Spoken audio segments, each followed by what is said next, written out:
Hi, this video is a follow-up to one that I did a couple of weeks ago by the same title, Dreaming in the Time of Chaos.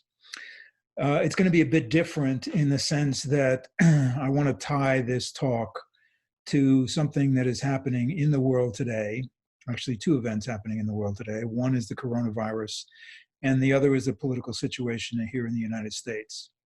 Now, there's a reason I don't usually do this, because my intent around these videos is really to give you a sense of some ideas about how you might experience your dreams in the 21st century, which is after the analytic model and uses also a number of things that we reach back into time in terms of how other people experience their dreams. But we're at a point in history where there are some things going on that illustrate to me, the urgency of experiencing ourselves fully as human beings. So let me start with the coronavirus. As of today, February 28th, there are 48 countries that have episodes of this virus in them. We have two people, one in Germany and one in the United States, who contracted the virus not through any proximity to anybody else who had it and not through any travel.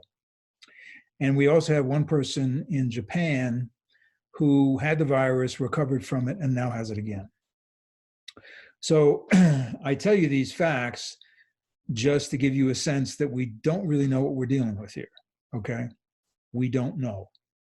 Now, one of the things we do know, or we think we know, is that this virus is 20 times more fatal than the normal flu. And that's why there's all this concern, because a lot of people have said to me, well, what's the big deal? Unfortunately, tens of thousands of people die each year by the flu. Yeah, this is at least 20 times worse, and that's only based on the numbers that we have so far. So we're in a situation where we don't really know what's going on, and a lot of people have started using this term black swan, that we're experiencing a black swan. Now, I'm going to go back to my risk management days and just talk a little bit about what a black swan is, because I think there's a lot of misconception. So the term was initially put into the lexicon by a guy named Nicholas Nassim Taleb. And he wrote a book called The Black Swan. And what he basically was doing was using the metaphor of a swan. So in Western Europe, all swans were white. And then somebody got on a boat and went to Australia and discovered a black swan. And what happened? The whole conception of what a swan was changed in a moment, right? There was really no warning. Nobody anticipated this. But all of a sudden, our perspective completely changed. Now, one of the things that people miss a lot is that black swans don't have to be negative. Black swans can be positive events as well. What they are, though, is unexpected. Why do we get black swans? What is the dynamic behind this? Well, Taleb basically says that when you have a system that is not dynamic, that is to say, it does not move and change as it gets information and inputs and successes and failures, when there is a rigidity to it, that increases the likelihood of a black swan. Well, it's almost like if you got a pot of boiling water and you nail the lid on and you turn up the heat, eventually something's got to give, okay? And in 2008, actually his book was published in 2007, and he was one of the guys who predicted 2008. What we had was a situation where people insisted that the stock market was always going to go up and that it was fine and dandy to extend credit. And actually, maybe the driver to extend the credit was because traders wanted the product that they could sell because they were making a lot of money. The third component of a black swan, aside from being unexpected and the result of a rigid system, is that we explain them after the fact. And we explain them in a way that makes us feel secure that we kind of knew this was going to happen anyway. Okay? We didn't, but we want to explain it that way. So that's what a black swan is. And the reason people are saying that this is a black swan is because it's totally unexpected, except there are a whole bunch of people around who did expect this, okay? We just didn't pay any attention to them. And we didn't pay any attention to them because paying attention to them would have reorganized the way we are organized as a culture. So let's take that idea, and then let's add another element, which, and I'm going to use the example of what's going on in the United States right now in the Democratic Party and what went on in the Republican Party 3 years ago. So one of the things that's going on, and we can pretty clearly see this, is that both parties are being totally reorganized. The Republicans already have gone through this. The Democrats are going through it now. And in both situations, those who were in charge of the structures that existed were really freaking out. You know, this can't happen. We're going to stop this. This is how we're going to do it, and so on and so forth. Okay. And I am making no commentary on, you know, who's going to win the election and so forth, because there's a difference between winning an election and actually governing, which maybe we'll get to in a different video. So one of the things that we can see, though, in these two different parties is the difference between anger and fierceness. So what does that mean? Well, it's something that I think men have a particularly difficult time with, and have had so for probably the last 20 or 30 years. And the men I'm talking about are not the guys, you know, angry guys who beat up women and are hideous human beings. I'm talking about men who are making an attempt to be decent human beings. And one of the things that happened back in the 90s is that men started dealing with, or attempting to deal with, their anger.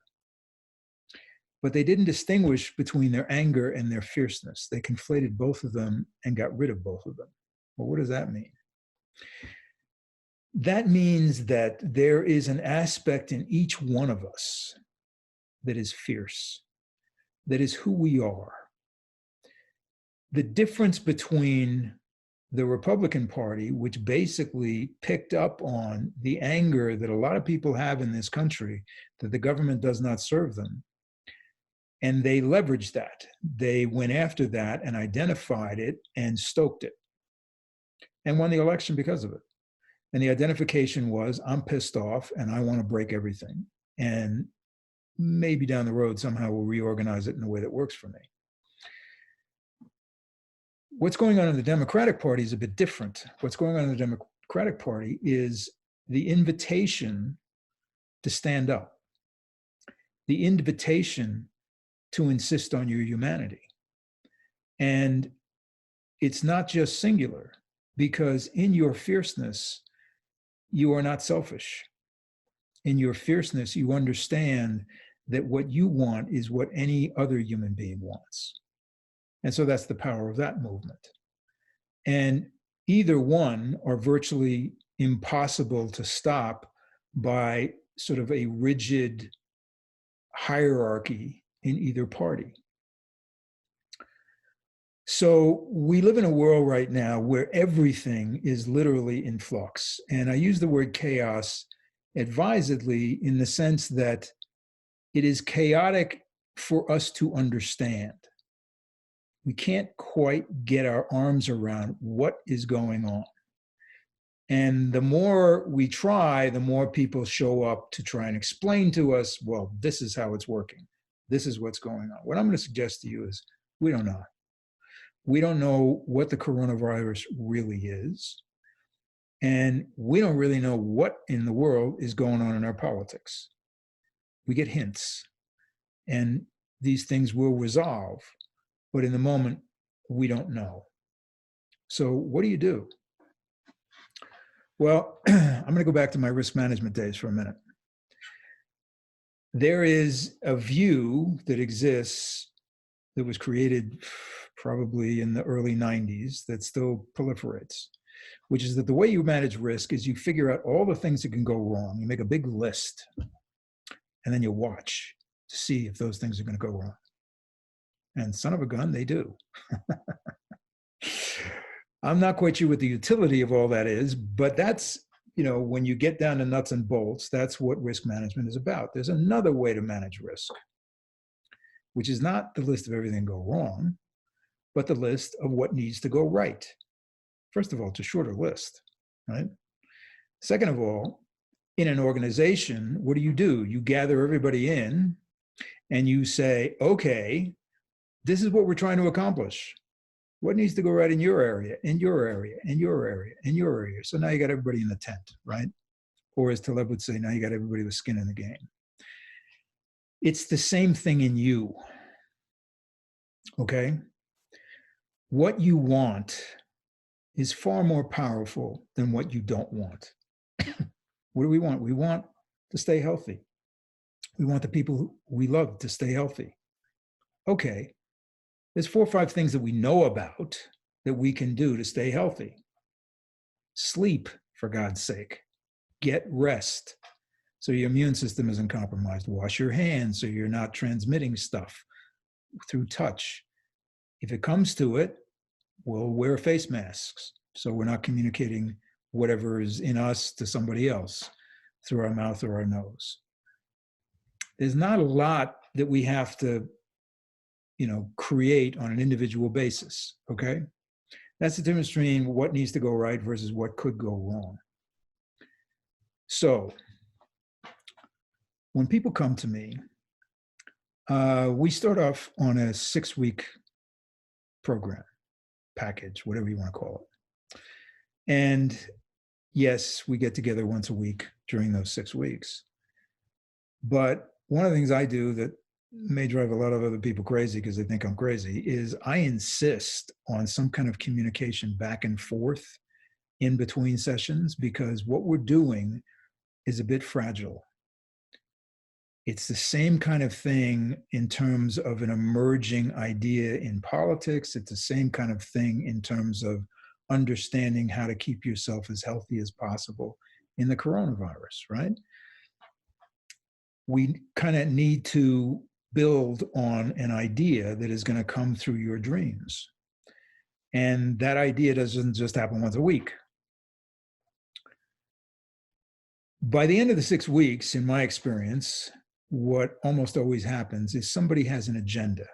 Somebody understands what it is that's going on that is pulling them into the next larger version of who they are.